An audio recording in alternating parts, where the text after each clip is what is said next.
사랑하는 성도 여러분, 지난 한 주간 동안도 하나님의 은혜 안에서 평안하셨는지요? 늘 우리와 함께 하셔 주시는 주님의 축복과 은혜 가운데서 복된 미국 생활을 이루어 나가시기를 주님의 이름으로 축원합니다. 안식일에 병자를 고쳐주는 것을 빌미로 예수님을 고발하려고 했던 바리새인들이 자신들의 계획대로 이루어지지 못하게 되니까 이제는 헤롯 왕과 함께 의논을 하여서 예수님을 죽이려고 했습니다. 그래서 예수님께서는 회당에서 하나님의 말씀을 전하시던 것을 중단하시고 제자들과 함께 바닷가로 물러가셨습니다. 오늘 우리에게 주신 말씀은 그렇게 바닷가로 가셨음에도 불구하고 많은 무리들이 예수님에게로 나오게 된 말씀입니다. 예수께서 제자들과 함께 바다로 물러가시니 갈릴리에서 큰 무리가 따르며 유대와 예루살렘과 이두메와 요단강 건너편과 또 두로와 시돈 근처에서 많은 무리가 그가 하신 큰 일을 듣고 나오는지라. 지금 예수님께서는 사람들이 많이 모일 수 있는 회당에서의 전도 활동을 중단하고 바닷가로 물러갔습니다. 그런데 회당에서 복음을 전하실 때보다도 더 많은 무리들이 예수님에게로 오고 있는 것입니다. 어떻게 그런 일이 생겨날 수 있었던 것일까요? 지금처럼 통신이 잘 발달되지도 않았고 또 편리한 교통시설이 있었던 시절도 아니었는데 많은 무리들이 예수님에게로 나오고 있는 것입니다. 8절 말씀에 그 이유를 가르쳐 주셨습니다. 그 이유는 예수님께서 바리새인들의 위협에도 불구하고 손 마른 사람을 고쳐준 것을 들었기 때문이었습니다. 많은 무리가 그가 하신 큰 일을 듣고 나아온지라. 이 사건으로 인하여 예수님께서는 전도활동에 많은 어려움을 겪게 되었는데 도리어 이 사건으로 인하여 더 많은 사람들이 예수님에게로 나오게 된 것입니다. 성도 여러분, 예수님께서는 손 마른 사람을 고쳐주고 나면 전도활동이 어려워질 것이라는 것을 아셨을 것입니다. 그리고 그 일로 인하여 이제부터는 생명의 위협까지도 감수해야 할 것도 아셨을 것입니다. 하지만 예수님은 그러한 것들을 다 아시면서도 손 마른 병자를 고쳐주셨던 것입니다. 그 이유는 그것이 하나님께서 자신에게 맡겨주신 사명을 잘 감당하는 것이고 또 하나님을 기쁘게 해드리는 것임을 알고 있었기 때문입니다. 바로 이것이 예수님의 열심입니다. 예수님께서는 복음을 전하면서 힘들고 어려운 상황을 만났을 때 피하지 않았습니다. 그리고 복음을 전하게 되면서 받게 될 고난을 두려워하지도 않았습니다. 그러면서 자신에게 맡겨진 사명을 충성되게 잘 감당하셨습니다. 예수님께서는 우리들도 예수님의 열심을 담기를 원하십니다. 예수님께서는 제자들에게 행하셨던 것대로 배우고 깨달아서 우리들도 예수님처럼 각자에게 주신 사명을 잘 감당하길 원하십니다. 우리들은 예수님께서 원하시는 대로 행하는 하나님의 사람들이 되어야 할 것입니다. 우리들도 힘들고 어려운 문제들을 만났을 때 두려움을 가지고 피하는 것이 아니라 예수님처럼 믿음으로 담대하게 그 문제들을 이겨나가야 할 것입니다. 그럴 때 본문에서처럼 놀라운 하나님의 은혜와 축복을 받게 되는 것입니다. 예수님께서 담대하게 자신에게 맡겨진 일들을 잘 감당하시자 하나님께서는 장소에 상관이 없이 예수님에게로 더 많은 사람들이 나오도록 인도하여 주셨습니다. 그리고 하나님께서는 예수님의 영적 권위도 더 높여 주셨습니다. 더러운 귀신들도 어느 때든지 예수를 보면 그 앞에 엎드려 부르짖어 이르되 당신은 하나님의 아들이니이다 하니 귀신들까지도 예수님이 어떤 분인지를 고백하도록 하신 것입니다. 성도 여러분, 우리들이 예수님처럼 신앙생활을 하려면 어떻게 해야 할까요? 우리들이 예수님처럼 신앙생활을 하려면요, 두 가지의 어려움을 이겨내고자 결단하고 노력해야 합니다. 첫째로 우리들은 선을 행하였을 때 어려움이 생겨나게 되면 쉽게 낙심하지 않기를 노력해야 합니다. 예수님을 보십시오. 바리새인들과 서기관들은 꾸준히 예수님의 사역을 방해하였습니다. 그러나 예수님은 그들의 방해를 받으면서도 쉽게 낙심하지 않았습니다. 도리어 그들이 방해를 하면 할수록 더 열심히 맡겨진 사명에 충성되게 임했습니다. 우리들도 예수님처럼 쉽게 낙심하지 말아야 합니다. 사도 바울은 갈라디아 교회 성도들이 복음에 합당한 모습으로 살아가면서 어려움을 겪게 되는 것을 보면서 그들에게 이렇게 권면하였습니다. 우리가 선을 행하되 낙심하지 말지니 포기하지 아니하면 때가 이름에 거두리라. 근데 이 말씀은요, 우리 선을 행하며 살게 될 때에는 선을 행하지 못하도록 하는 시험거리들을 만나게 된다는 의미이기도 합니다. 하지만 그런 시험거리를 만났다고 쉽게 낙심하지 말라는 것입니다. 예수님께서도 손을 맞는 사람을 치료하여 주시고 나면 이제부터 더 크고 어려운 일들을 만나게 될 것을 아셨습니다. 그렇기 때문에 다음 기회를 미루고자 하는 마음도 가질 수 있었습니다. 하지만 예수님께서는 그렇게 하시지 않으셨던 것입니다.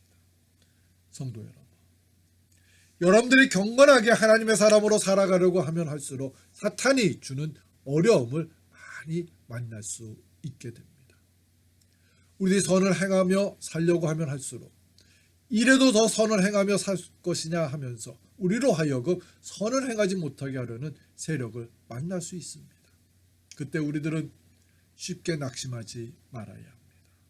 그 이유는 우리들이 낙심하며 포기하지 않을 때 예수님께서 그 시험거리들을 다 물리쳐 주시기 때문입니다. 많은 사람들이 선을 행하며 살다가 쉽게 그러한 삶을 포기하려고 합니다. 그래서 하나님께서 주시는 놀라운 상급을 받지 못할 때가 많습니다. 우리들은 예수님처럼 담대하게 끝까지 맡은 사명을 잘 감당하려고 노력하시는 하나님의 사람들이 되어야 합니다.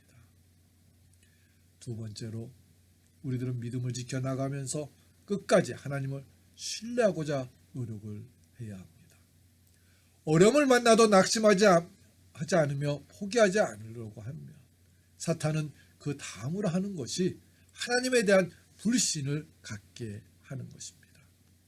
사탄은 끊임없이 우리들에게 하나님을 신뢰하지 말라고 유혹을 합니다. 그래서 우리로 하여금 믿음 생활을 열심히 해도 아무 소용이 없다고 거짓말을 합니다. 우리는 이런 사탄의 거짓말에 넘어가지 말아야 합니다. 하나님께서 믿음을 가지고 하나님에게로 나오는 하나님의 사람들에게 상급을 주신다고 약속하셨습니다. 믿음이 없이는 하나님을 기쁘시게 하지 못하나니 하나님께 나아가는 자는 반드시 그가 계신 것과 또한 그가 자기를 찾는 자들에게 상 주시는 이심을 믿어야 할지니라.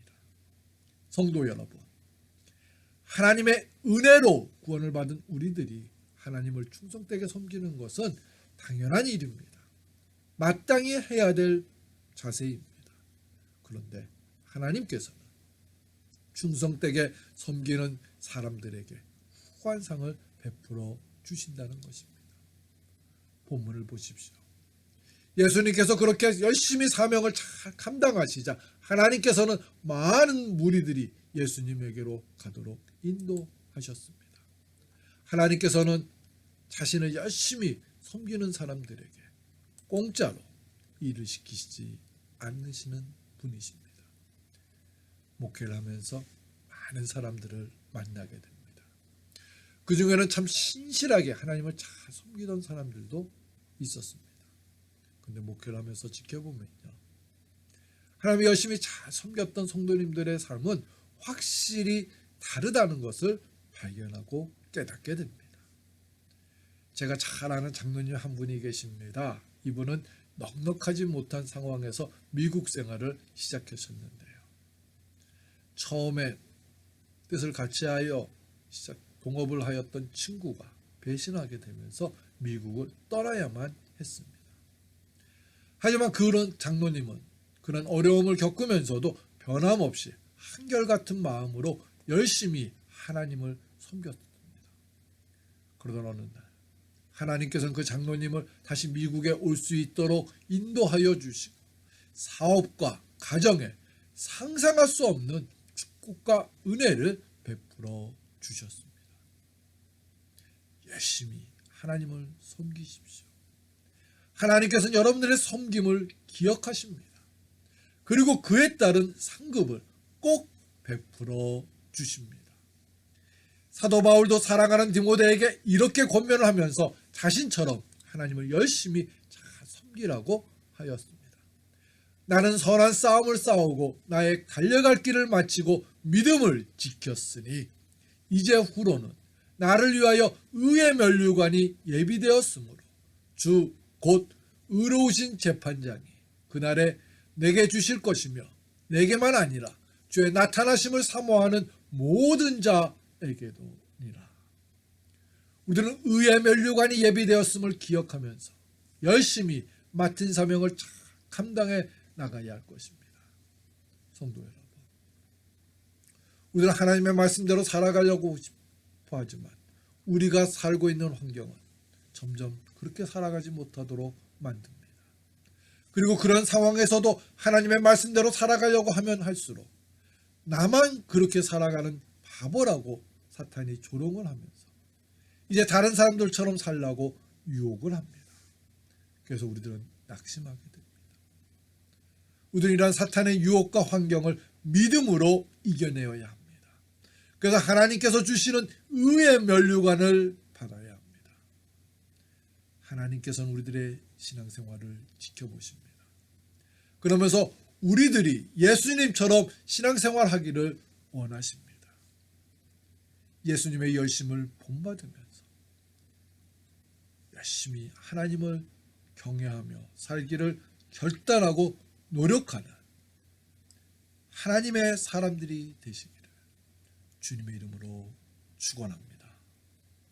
우리 함께 기도드리겠습니다. 사랑의 주님, 저희들이 어려운 일을 만났을 때나 또 선을 행하면서 그 선의 열매보다 핍박과 또 큰 방해만을 만날 때가 또 있습니다. 그때마다 저희들이 낙심하지 않게 허락하여 주시고 포기하지 않게 해주시고 온전히 하나님의 말씀대로만 더 충성되게 살기를 저희들이 노력하게 해 주시옵소서. 성령님이시여 우리 교회와 우리 성도님들의 삶을 지켜주셔서 하나님이 예비해 주신 의의 면류관을 소망을 품으며 바라보면서 열심히 하나님의 사람답게 살아갈 수 있도록 인도하여 주시고 도와주시옵소서. 예수님의 이름으로 기도합니다. 아멘.